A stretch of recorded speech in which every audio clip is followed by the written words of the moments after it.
Olá, que a graça e a paz de Deus, nosso Pai, de nosso Senhor e Salvador Jesus Cristo, seja com todos. É um prazer muito grande poder mais uma vez estudar a palavra de Deus com você. E nós estamos aqui apenas continuando o estudo anterior para as próximas 16 perguntas. Já fizemos 16, são 38 no total desse estudo de número 111, Origem, História e Destino de Satanás. E agora vamos para a segunda metade de nosso estudo. E a pergunta 17, ela diz assim: esteve ele alguma vez na verdade? Vamos ver se Satanás, alguma vez ele esteve na verdade.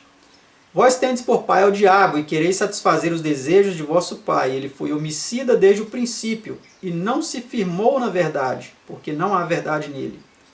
São João 8,44. A expressão não se firmou na verdade implica que Satanás esteve uma vez na verdade, mas nela não permaneceu.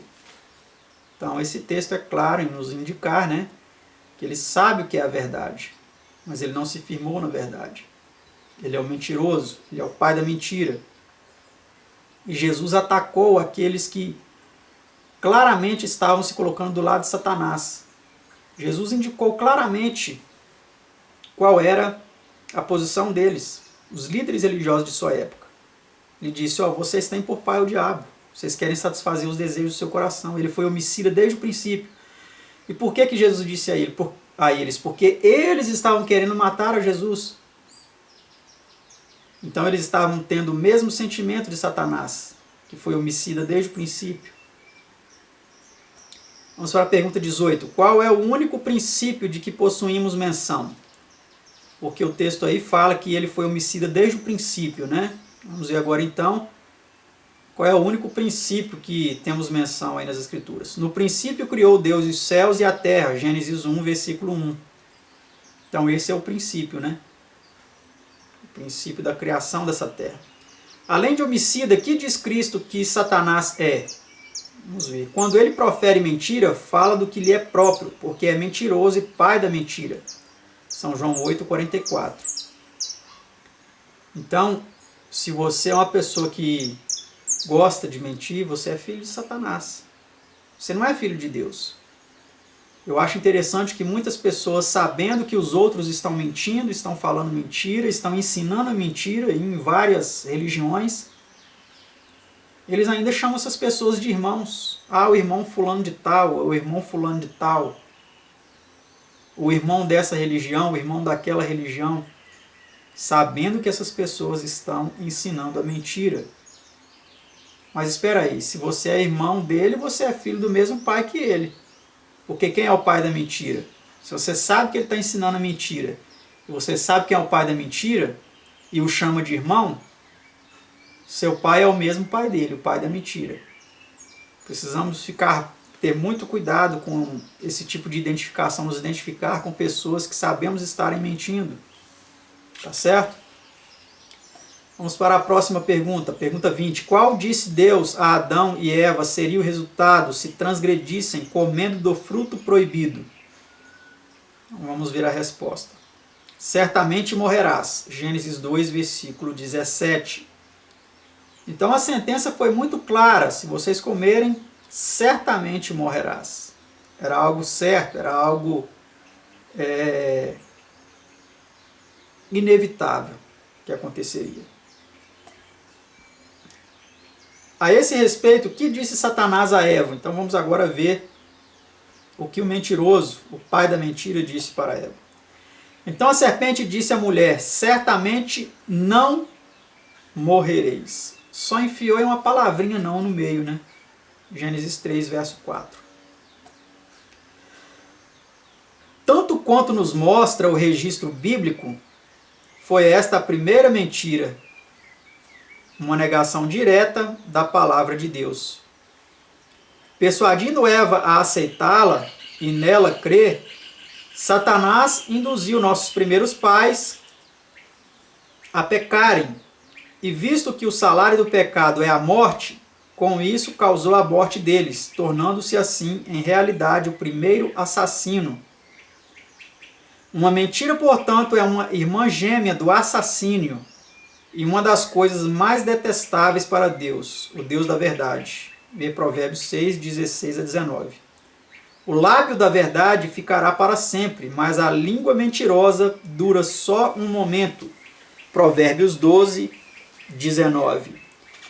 Quanto a todos os mentirosos, a sua parte será no lago que arde com fogo e enxofre. Apocalipse 21, versículo 8. Vê também Apocalipse 21, 27 e 22, 15. Então tá aí, né? Não precisamos nem nos demorar mais, porque a nota é muito clara. É muito óbvio tudo isso que a gente está estudando aqui, fundamentado nas Escrituras, na Palavra de Deus. Pergunta 22. Qual foi o resultado da entrada do pecado no mundo? Vamos ver qual foi o resultado. Por um homem entrou o pecado no mundo, e pelo pecado a morte. Romanos 5, verso 12. Pela desobediência de um só homem, muitos foram feitos pecadores. Romanos 5, 19. Todo mundo está no maligno. 1 São João 5, 19. Todos morrem em Adão. 1 Coríntios 15, versículo 12. Então, essa é a consequência do pecado. Este é o resultado do pecado. A morte. Não essa morte física, mas a morte eterna. Não fosse Jesus morrer sem merecer, para que nós pudéssemos receber aquilo que não merecíamos, que é a vida eterna, estaríamos perdidos. Pergunta 23. Que fez Satanás quando Cristo veio redimir o homem? Vamos ver o que ele fez. E logo o Espírito o impeliu para o deserto, e ali esteve no deserto 40 dias, tentado por Satanás. Marcos 1, 12 e 13. Ver também Mateus 4, 1 a 11. Então, Jesus ele teve que enfrentar Satanás, né? Não foi uma batalha física, a do céu foi, né? Mas essa não, foi uma batalha ali no diálogo, Satanás tentando induzir Cristo ao erro, ao pecado. Vamos para a pergunta 24. Com que intensidade foi Cristo tentado por Satanás? Vamos ver. Porque não temos um sumo sacerdote que não possa compadecer-se das nossas fraquezas, porém um que, como nós, em tudo foi tentado, mas sem pecado. Hebreus 4, verso 15. Então ele foi tentado intensamente. Não foram tentações fáceis. Ele foi tentado em tudo, em todas as coisas. Como nós, né? Mas sem pecado.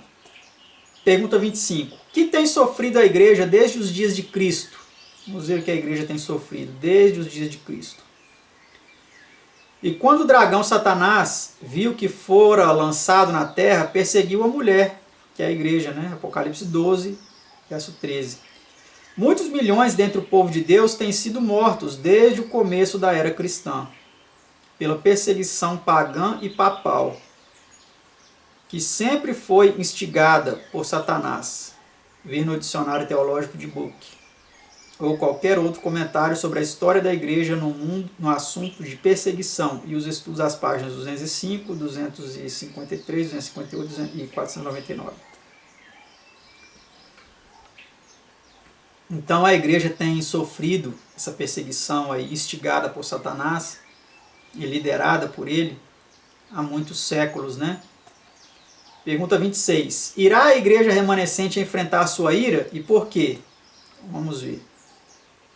E o dragão irou-se contra a mulher e foi fazer guerra ao restante da sua semente, os que guardam os mandamentos de Deus e têm o testemunho de Jesus Cristo. Apocalipse 12, 17. Então a igreja remanescente está envolvida nessa batalha, né? Satanás está empenhado em guerrear contra o remanescente da igreja, ou seja, a última geração de fiéis, né, na face da terra. Pergunta 27. Como enganará Satanás aos homens nos últimos dias? E engana os que habitam na terra com sinais que lhe foi permitido que fizessem em presença da besta. Apocalipse 13, 14. Isto, compreendemos, refere-se às manifestações espíritas e milagres a serem operados para confirmar os homens no erro e no engano.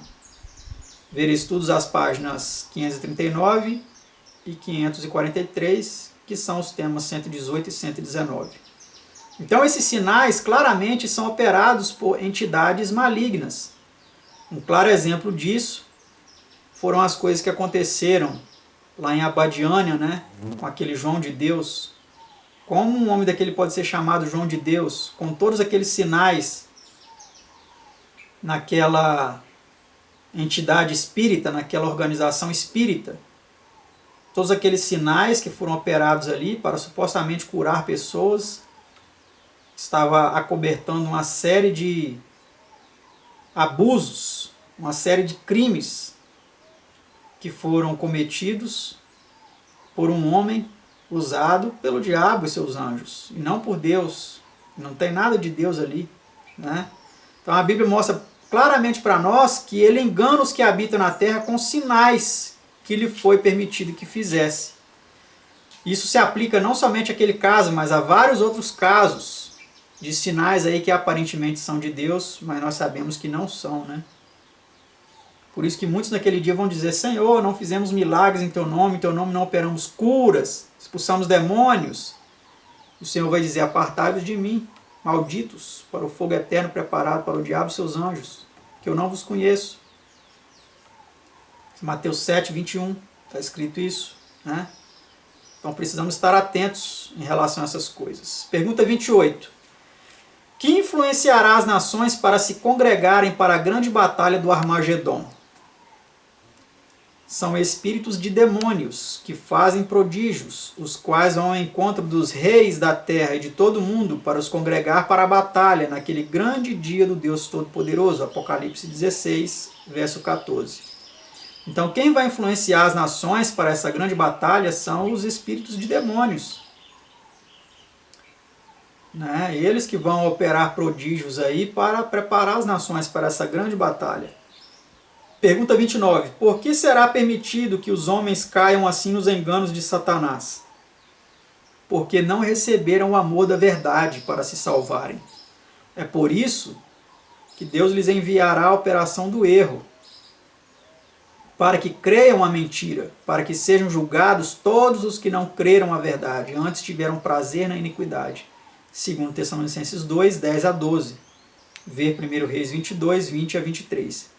Então, como as pessoas recusam a verdade, por isso que é perigoso você recusar a verdade. Porque se você recusar a verdade, você vai fatalmente acabar caindo na mentira. Porque você não quer a verdade, então o inimigo ele vai vir com a mentira e vai te enganar. Pergunta 30. Por quanto tempo ficará Satanás amarrado depois do segundo advento de Cristo? E vi descer do céu um anjo que tinha a chave do abismo e uma grande cadeia na sua mão. Ele prendeu o dragão, a antiga serpente, que é o diabo e Satanás, e amarrou-o por 1000 anos. Apocalipse 20, 1 e 2. Vamos agora ver o que acontecerá no fim dos 1000 anos. E acabando-se os 1000 anos, Satanás será solto da sua prisão e sairá a enganar as nações que estão sobre os 4 cantos da terra, Gog e Magog, cujo número é como a areia do mar, para os ajuntar em batalha. Apocalipse 20, 7 e 8.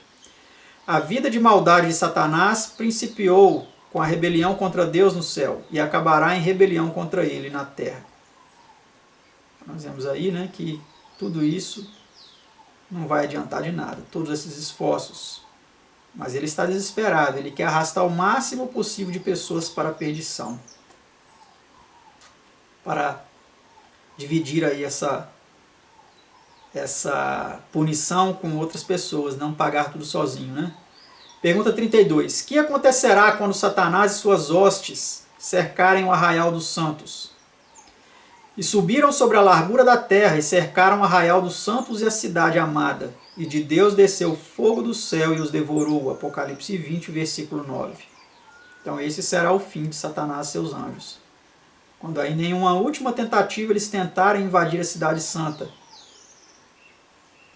fogo descerá do céu e os devorará.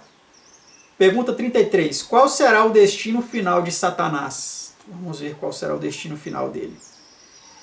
E te tornei em cinza sobre a terra, aos olhos de todos os que te veem. Todos os que te conhecem entre os povos estão espantados de ti. Em grande espanto te tornaste, e nunca mais serás para sempre. Ezequiel 28, 18 e 19. Pensamento confortador. Satanás, o pecado e pecadores terão finalmente o seu fim e não mais existirão. Deus terá então um universo limpo. Então vai se tornar em cinza, né? Muitas pessoas aí vêm reputando aquele fogo eterno como que o diabo queimando em vida sem nunca perecer. Mas aqui nos mostra claramente que ele vai se tornar em cinza. Ele nunca mais será para sempre. Como jactanciosamente ele manifesta aí, né? Que ele viveu muitos e muitos anos, ele viu muitas coisas acontecerem, como vem relatando em algumas músicas, inclusive aquela música do Raul Seixas, né?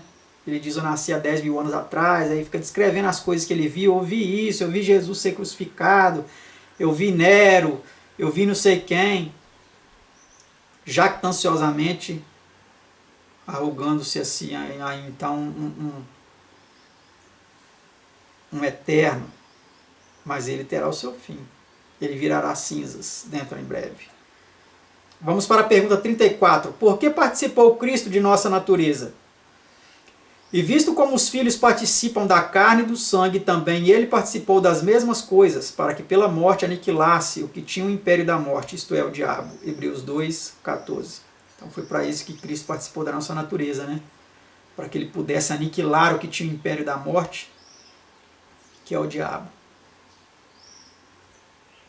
Entre outras coisas, né? Ele participou também da nossa natureza para vencer e nos mostrar que é possível vencer, assim como ele venceu, para que ele pudesse ser o nosso mediador, né? Entre Deus e os homens. Pergunta 35 e penúltima. Que advertências são feitas aos cristãos em vista do ódio de Satanás a Deus e a tudo que é bom? Sede sóbrios, vigiai, porque o diabo, vosso adversário, anda em derredor, bramando como leão, buscando a quem possa tragar, ao qual resisti firmes na fé. 1 Pedro 5, 8 e 9. Resisti ao diabo e ele fugirá de vós. Tiago 4, versículo 7. Então, essa é a advertência que é feita aos cristãos. Ele tem ódio dos cristãos. E um dos demônios dele já disse para mim uma vez, em uma certa ocasião, quando estávamos ali com um grupo de crentes, para expulsá-lo da vida de um indivíduo, ele disse claramente para mim, eu te odeio. Mas eu não faço questão nenhuma que ele goste de mim, porque se ele gostar de mim, eu sei que eu estarei nas mãos dele, que eu estarei perdido. Vamos então para a última pergunta de nosso estudo, pergunta 36. Com que arma enfrentou Cristo com êxito as tentações de Satanás? Vamos ver. A palavra de Deus, ele sempre usou, né? O está escrito, está escrito, está escrito. São Mateus 4, 4 a 10. A palavra de Deus é a espada do Espírito, Efésios 6, 17. Se Cristo com ela enfrentou e venceu o inimigo, também nós poderemos fazê-lo. Mas ninguém poderá dela utilizar-se sem estar com ela familiarizado. Quão importante, pois, que a investiguemos, estudemos e conheçamos. Ver os primeiros estudos deste livro e o estudo sobre a importância da sã doutrina. A página 118 do livro, que é o vídeo do tema 29. Então, meus amados, se nós queremos realmente vencer, assim como Cristo venceu, temos que usar as armas, a arma que Cristo usou, que foi as Escrituras. Por isso que é importante você estar aqui estudando conosco todos esses estudos, né, que temos apresentado aqui. E eu quero agora falar especialmente para alguém que talvez se sinta oprimido pelo diabo e os seus anjos, que se sinta nas mãos dele, ou que talvez até tenha vendido a sua alma para ele. saiba de uma coisa: nem a alma do diabo e os seus anjos pertencem a eles. Porque eles vão ser destruídos. Eles não possuem a própria alma. Como eles podem querer comprar a sua? Essa é mais uma mentira dele. Se você fez algum contrato, algum pacto, saiba que isso não tem validade nenhuma. Porque todas as almas pertencem a Deus. Todas. Até as que ele vai destruir, que é a do diabo e seus anjos. Não queira ir junto com eles. Renda-se ao Senhor, Deus Todo-Poderoso, e ao seu Filho unigênito, e ele pode resgatar a sua alma das garras de Satanás. Creia nisso. Estude a Bíblia. Estude a palavra de Deus. Confie que o poder de Deus é maior do que o de Satanás. E você será liberto para a honra e glória de Deus e do Cordeiro. Este é o meu desejo para a sua vida, para a vida de cada um que se sinta preso nos laços do maligno. Que Deus abençoe a todos. Obrigado por participarem, por ouvirem mais esse estudo da Palavra de Deus. E até o nosso próximo estudo, se Deus nos permitir. Um grande abraço. Fiquem todos com Deus. Tchau.